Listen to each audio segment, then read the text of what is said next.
সকাল সকাল বের হয়ে গেছি। আজকে সারাদিন থাকতে হবে, কারণ বগুড়া যাব।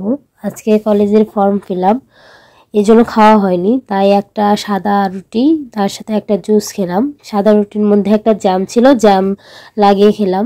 যদিও আমার জ্যাম পাউরুটি খুবই বাজে লাগে, খেতে ভাল লাগে না, কিন্তু হেলদি খাবার খাওয়া উচিত, কারণ সারাদিন থাকতে হবে। এরপরে চলে গেলাম কলেজে। কলেজে যাওয়ার পর প্রথম কাজ হচ্ছে আমার ফুচকা খাওয়া, কারণ কলেজের ফুচকা আমার খুবই ভালো লাগে। এত টেস্ট আমি শেরপুরেও কোনো দিন খাইনি। শেরপুরের একটা দোকানের ফুচকা আমার যদিও খুব প্রিয়, কিন্তু ওই ফুচকার চেয়েও এটা খুব ভালো লাগে। আগে ফুচকার দাম ছিল 50 টাকা, এখন সেটা বেড়ে হয়ে গেছে 60 টাকা। মানে চিন্তা করুন, এক প্লেট ফুচকার দাম হচ্ছে 60 টাকা, কিন্তু এখানে এই মামা যেটা দিচ্ছে সেটা হচ্ছে 20 টাকার ফুচকা, এর ওপর আরও দেবে। আমি যদিও সবসময় 10 টাকার খাই, কিন্তু ভাবলাম 20 টাকার নেই, টাকা দিয়ে ফুচকাটা নিয়ে নিলাম। আমি খুব একটা কলেজে আসি না, শুধু পরীক্ষা দিতে আসি আর বিশেষ কোনো কাজে আসি। দেখুন 20 টাকার ফুচকা কতগুলো দিয়েছে, আর এগুলো এত টেস্ট। কিন্তু 20 টাকার চেয়ে 10 টাকাই বেশি ভালো, কারণ নিচেরগুলো সব ভিজে গিয়েছিল।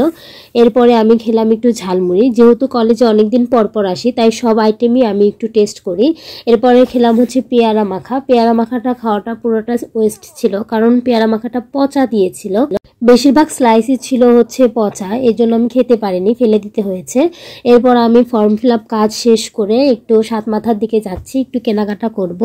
এই হসপিটালটা অনেক পুরনো, আমি ছোটবেলা থেকে এই হসপিটালটা দেখছি। সাতমাথা যাওয়ার পর আমার প্রথম কাজ হচ্ছে এই যে বুট খাওয়া বা ছোলা খাওয়া। যদিও এগুলো অনেক আনহাইজেনিক আমি বুঝি, কিন্তু আসলে মেয়ে মানুষ, এগুলো দেখলে লোভ সামলাতে পারি না। আমার খুবই প্রিয়। আর দেখেন কি সুন্দর লাগছে, দেখেই মনে হচ্ছে যে আরও 2বার খেতে পারবো। এরপর সামান্য কিছু কেনাকাটা করলাম, কয়েকটা জামা কিনেছি এবং কিছু পাস্তা কিনেছি, এবং বাসে ওঠার সময় একটু বাদাম মাখা খাইলাম। এরপর একটা ছোট স্প্রাইট। এরপর বাসায় চলে আসলাম। এই তো সারাদিন আজকে এভাবেই কাটলো, যদিও খুবই ভালো লাগলো।